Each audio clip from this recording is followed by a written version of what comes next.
Time now for another installment of our ESPN Championship Boxing Quiz, and appropriately, it's about Evander Holyfield. Who did Evander beat in 1986 to win the WBC Cruiserweight title? Was it Henry Tillman, Dwight Muhammad Qawi, Carlos De Leon, or perhaps Ozzy Acasio? Well, if your memory serves you well, you'll know that it was a 15-round brawl, one of the best fights in Cruiserweight history. Dwight Muhammad Qawi lost his title to Holyfield. Well, we're expecting a good IBC Heavyweight Championship bout tonight as we welcome you back to Bally's in Las Vegas. The IBC champion, Michael Grant, defends his title against 33-year-old Jorge Luis Gonzalez. Bob Papa, along with Al Bernstein, back in Las Vegas. The boxers are making their way to the ring. We'll start with Jorge Luis Gonzalez. A little slow getting down to the ring tonight. Al, he's had trouble, though, over his last few fights. He really has. He's lost 3 of his last 5 fights, has Jorge Gonzalez. And during the course of those losses, he really has not been very impressive. You know, many people, when he won those first 23 pro fights, thought he was going to be a big force in the heavyweight division. But his defense has been absolutely abysmal. Riddick Bowe landed 82% of all the jabs he threw against Jorge Gonzalez, and that was a problem. And there you see a graphic demonstration of what he's done in his last 5 fights. Some of those names are big names, but not good performances. Yeah, Riddick Bowe landed 63% of his punches, 82% of his jabs, and Tim Witherspoon landed 54% of his power punches in that bout. So now we take a look at the man he's fighting tonight, a young man on the rise. His name is Michael Grant, 25-0, and now this guy is just getting better and better. He really is. About a year and a half ago, there were many people that thought the jury was still out on him, but I think now people are pretty unanimous in their feeling that he is going to be a very good heavyweight, and there you see his progress. Even the fight with Jeff Wooden was a nice win, but really not a great performance. But boy, he kicked it up several notches against Butler, and very good against Al Cole. Yeah, against Al Cole, he landed 52% of his punches, 67% of his power punches. We've seen him 3 times of those last 5 here on ESPN. Is he ready to make that next step, though? I really believe he is, and I think how well he disposes of Gonzalez may tell us that he needs, from a marketing standpoint, I think, to go out and really get Jorge Gonzalez within the first 5 rounds. He's well-spoken. He plays the piano, and he'd like to tickle Jorge Luis Gonzalez tonight. We send it to our ring announcer, Jimmy Lennon Jr. Ladies and gentlemen in attendance and sports fans joining us across the nation on ESPN, we welcome you to our featured bout of the evening, brought to you by Main Events in association with Bally's Las Vegas and the undisputed, undefeated king of beers, Budweiser. This Bud's for you. This bout coming away is sanctioned by the International Boxing Council, President Joseph Blackie Gennaro, supervisors in attendance Debbie Jones and Steve Rivera. Along with the Nevada State Athletic Commission, Chairman is Dr. Elias Ghanem, Executive Director Mark Ratner. Introducing to you our judges scoring this bout from ringside, Patricia Morse-Jarman, Dalby Shirley, and Glenn Trowbridge. Presenting to you our referee in charge of this bout, working this, his 99th world title bout, Joe Cortez. All right, fans, here we go with our main event of the evening, 12 rounds of boxing for the IBC Heavyweight Championship. Introducing to you first the challenger on my right. He is fighting out of the red corner, entering the ring wearing purple trunks with gold trim, fighting out of Las Vegas, Nevada, by way of Havana, Cuba. He weighed in at an even 250 pounds. His record stands at 25 wins, 3 losses, 23 big wins coming by way of knockout. Introducing the challenger, Jorge Luis Gonzalez.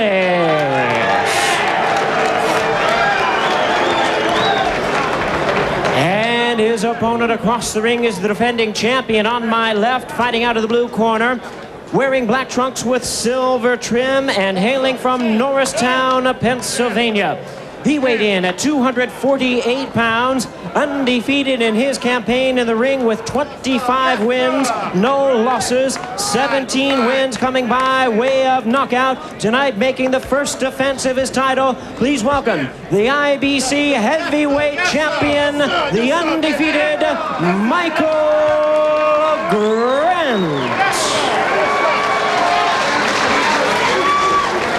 And once again a referee in charge, Joe Cortez, now to give instruction. As he gives the instructions, we'll take a look at the rules as governed by the IBC. Under the Unified Professional Rules, no 3 knockdown, no standing 8. Fighter cannot be saved by the bell in any round. Only the referee may stop the bout. Accidental foul, they'll go to the scorecards after 4 rounds. Keep your guards up at all times. Touch them up. Jorge Luis Gonzalez trained 5 months at the United Champions Gym in Las Vegas. Born in Havana, celebrated his 33rd birthday a little less than a month ago.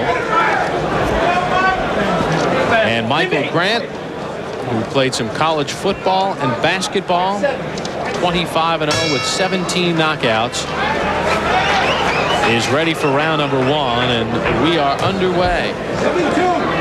And we believe that if you taken as both men in the ring, this is the tallest matchup we've ever had on ESPN. Mike White, who's 7 feet tall, was on our show, but that was only one part of the equation. There you see the knockout ratio of these men. And while Gonzalez has had his share of knockouts, when he gets in against the better fighters, has a hard time scoring a KO. 13 of Grant's 17 knockouts have come within the first 3 rounds, 7 in the first round. Gonzalez also has 7 first-round knockouts. For Gonzalez, 20 of his 23 knockouts happened within the first 4. For Michael Grant, clearly the jab, an important weapon. We mentioned that Bo landing an astronomical 82% of his jabs. You almost can't land 82% of your jabs against the heavy bag. So landing against the fighter is pretty good.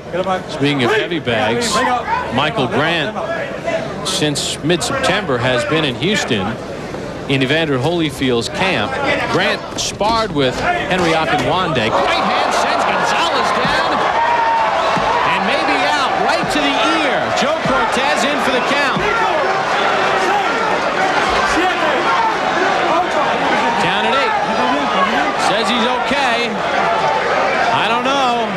Gonzalez has lost 3 of his last 5 by knockout. Grant looking for that 8th first-round knockout. I doubt this is going beyond the first round. There's plenty of time left in this round for Grant to get him out. I just hope he doesn't fall right here. A lot of holding and hitting by Grant. Gonzalez is down again, and Joe Cortez stops it. And I think any questions that remained about Jorge Luis Gonzalez have been answered. And you know, I talked about Michael Grant needing to make a statement in this bout, and guess what? He did it. He didn't even wait to the 3rd or 4th or 5th round to knock out Jorge Gonzalez. He did it in the very first round. And yes, is Gonzalez a top heavyweight? No, but still, Grant showed that if he's got a guy in front of him who's not going to really get the job done, he'll take care of him. And Evander Holyfield standing in the front row working with Michael Grant with a big smile and a thumbs up for Michael Grant. The 25-year-old from Norristown, PA, goes to 26-0 with 18 knockouts. You see Tommy Brooks to the right, and not in the picture Don Turner. Those are both Evander Holyfield's trainers working with Grant as well. And they feel that Michael Grant has made huge progress, and boy, he has. I mean, he is a guy who is starting to really put the whole package together. That's Bill Caton, his manager, who says that he thinks Grant will be the greatest heavyweight of all time. That may be high praise. And there's Evander. He is leaving the building. Good night for Evander. Vernon Forrest and Michael Grant both win, and he can leave and get some rest. Perfect. Take a look at the first knockdown of the bout. I think it was a right to the ear. Michael Grant using the jab to set things up, and then coming with the right hand right on the chin, actually, of Gonzalez, and he went down in a heap. And then there would be the second knockdown, the end of the fight, with Gonzalez in all kinds of trouble. You know, Grant landed 9 of 20 jabs, which helped set up all this, and by establishing the jab, he was able to land the right almost at will. And for Gonzalez, he ends up in a very uncomfortable position on that mat. Well, Michael Grant rated himself as sort of like a junior in college. He hasn't been boxing a very long time. He says next year he'll be a senior. He might have just skipped a grade. He might be ready to graduate come next summer and get a shot at a title. Magna cum laude, I'd say. At least for tonight. He was at the head of the class as he stops Jorge Gonzalez in round 1. Jimmy Lennon Jr. is standing by with the official time of the stoppage. Gentlemen, in our main event here in Bally's, Las Vegas, we have the time of 2 minutes even in the first round. Our referee in charge, Joe Cortez, stops the contest. The winner by way of technical knockout. He is still undefeated and still the IBC heavyweight champion, the undefeated Michael Grant. Well, Michael Grant enjoys playing the piano, and tonight it was a virtuoso performance as he stops Jorge Gonzalez at 2 minutes of round number 1 to retain his IBC heavyweight championship. Michael has his belt. Al has grabbed his microphone. We'll take it to the ring to talk with Michael Grant after this timeout on ESPN's Championship Boxing.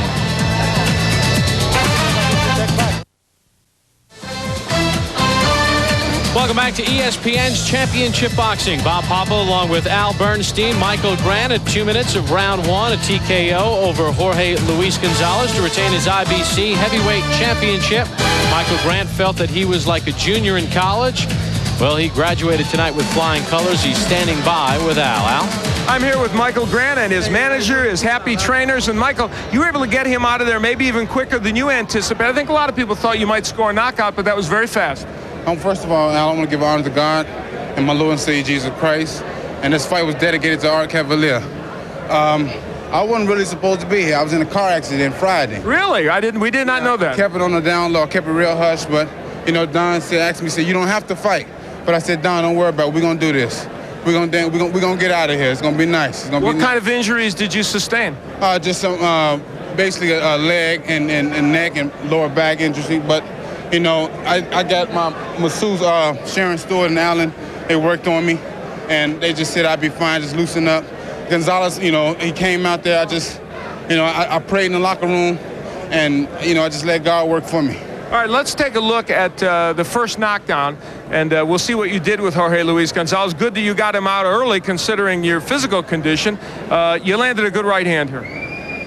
Woo! Right to the jaw. Where you set it up pretty well with the jab too. Yes, sir. Yes, sir.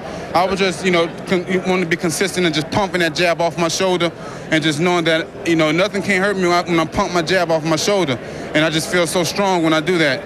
Here, right here, when I got him, you know, he's looking for daylight, and I'm trying not to give him no daylight at all. You said at the press conference you were a little nervous. Was it because of that car accident without us all knowing that? Well, you know, it was the car accident. I phased that out. It was just that I sparred with Gonzalez early in my career, and you know, before I even was pro, I was amateur, and he hurt me in the gym and everything. I was a green kid. I didn't know anything, and I felt a little shaken up about that. But then I got overconfident. I mean, I got the confidence back, and I went out there and just did my thing. All right, but we're going to get to your manager, Bill Caton, in a second. But I want to get a training report from Don Turner and Tommy Brooks, a report card. Well, I think he's 1 or 2 fights away from the best in the world. You know, I've never seen a kid like this. He's big. Nobody's stronger than him, and he's ready. All right, Tommy? Yeah, we worked on throwing that fastball right hand back in the dressing room, and that's what he caught him with, that fastball right hand. The baseball upbringing. Bill Caton, what's next for Michael Grant? I said at the press conference that he's on his way to becoming the best heavyweight in the world, and he is. He's well on his way. We're planning several possible fights. We'll have to discuss those. Okay. Include anyone up to and including Lennox Lewis. All right. How far do you think 1 fight away from a championship? 2 fights, I would say. Right? Weren't you, Don? Yeah, 2 fights away. All right. Very quickly, congratulations, Michael Grant. Good effort. Thanks, Al. I appreciate that. All right, Michael Grant gets the job done. We'll be back. Bob Papa at ringside. All right, he was referring to Art Cavalieri, longtime employee of Main Events, a trainer and cut man. Artie passed away 2 months ago. Our condolences to the Cavalier family and his wife, Ethel. Michael Grant with a very significant victory tonight. More boxing to come from Las Vegas. Mervyn Pennison Johnson and Rashid Lee after this timeout.